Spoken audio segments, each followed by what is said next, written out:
Are subscription-based VR fitness apps like Supernatural and FItXR worth it? Or are you better off spending that money on 3 to 4 solid games that you can keep for life? FItXR is one of the leaders in the VR fitness industry, with a monthly subscription costing $10 per month. This subscription gives you access to 5 different game modes or studios, including boxing, combat, dance, sculpt, and hit. They have a range of difficulties, length, music, and trainers, so you're sure to find something that suits your playstyle. And on top of that, it includes a companion tracking app, leaderboards, and new weekly content. But for $100, you could easily pick up some great VR fitness titles. And the ones that I would recommend in what we will call the VR fitness pack are Les Mills Body Combat for $30, which is the most similar to FItXR, especially in the combat and boxing classes. Thrill of the Fight for $10 to absolutely get you in the red zone and cardio like no other. Pistol Whip for $30 to destroy leg day and forget how to walk. And then just any other rhythm game that appeals to you the most. And this will be different for everyone, but just pick one that you vibe with and that gets you bouncing. So let's rank FItXR versus this fitness pack and see who comes out on top. The idea of a monthly subscription is pretty commonly accepted in the fitness industry. If you want access to a gym or fitness studio, people are pretty open to committing to a monthly or even annual subscription. And in gaming, we tolerated this with the older MMOs, but generally have started to see this phase out, only to become popular again with cloud gaming subscriptions. And I totally get that this is a good business model to have guaranteed revenue coming from your customers every month. But from a consumer perspective, it's just annoying, and it seems like everybody wants a piece of my credit card these days. And it's not just me, I've seen so many other complaints on this too. While FItXR does have a free-to-play mode, the vast majority of fitness and content is so stripped back, I don't really think it's worth it. So for this, I have to give a point to the fitness pack.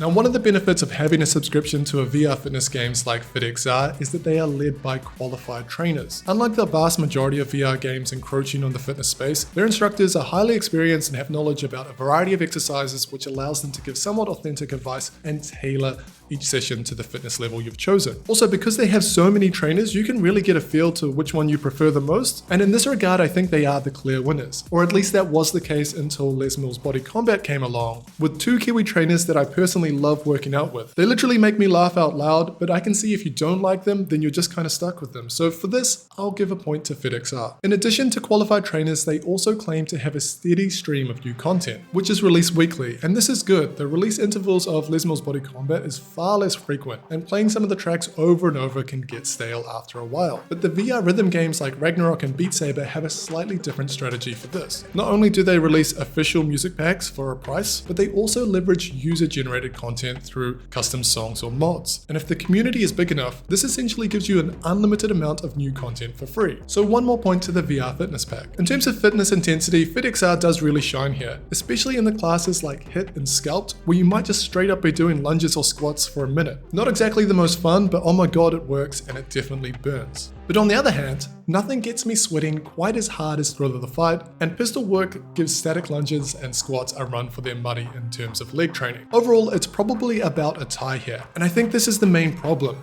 FItXR clearly needs to be the winner here, or maybe offer something different like AR support, or somehow bringing in more resistance training methods through bands or bodyweight training to stand out and make a real difference here. But I'll give 1 point to each. One of the things I noticed when working out, especially with the hit classes of FItXR, was that I could really feel the time starting to drag, and I often found myself looking over at the countdown timer. You compare this to rocking out to your favorite rhythm songs on Ragnarok or Audio Trip, it's night and day. Time for me just seems to melt away, and before you've known it, you've spent a full hour just sending it and are covered in sweat. So VR Fitness Pack definitely gets another point here. No, I personally didn't really use the app and honestly probably never would, but if this is important for you, then you could probably give FItXR another point here. One thing that I did think was pretty cool was that you could see people in the class working out around you as motivation, and this is definitely better than just looking at a leaderboard. But then again, in Ragnarok, you're literally racing someone in a warboat, which is probably cooler. So, is it worth it? Overall for me, and I'm speaking as someone who's spent thousands of hours in VR with a very stacked game library, I don't think that the subscription of FItXR is worth it. I love having the ability to jump between games, and one day I might feel like focusing on more of a traditional sort of VR workout, so I can dive into Les Mills, but for days where I just feel like rocking out, I pick up something like Ragnarok, and it seems to just work better for me. However, my partner, who is a far more casual user of VR, maybe a couple of times a month at most, tried FItXR FItXR and she used it 3 days in a row and said that it was by far her favorite VR experience yet. And even said that if she had her own headset, then she would happily pay for the subscription. This kind of surprised me, but it totally makes sense, and I can see FItXR being a fantastic tool for someone that's not necessarily a gamer, can't be bothered with mods and user-generated content, has a busy lifestyle, and just wants a polished way to put on the headset and clock a quick workout. And I think that they could win someone like me back if they found a good way to incorporate AR, and specifically a fun way to get resistance training into it, because that's something that's really missing from my VR workouts. Now, if you are looking to build your own VR fitness pack, then you can check out this video where I count down the top 10 subscription-free VR fitness games and apps.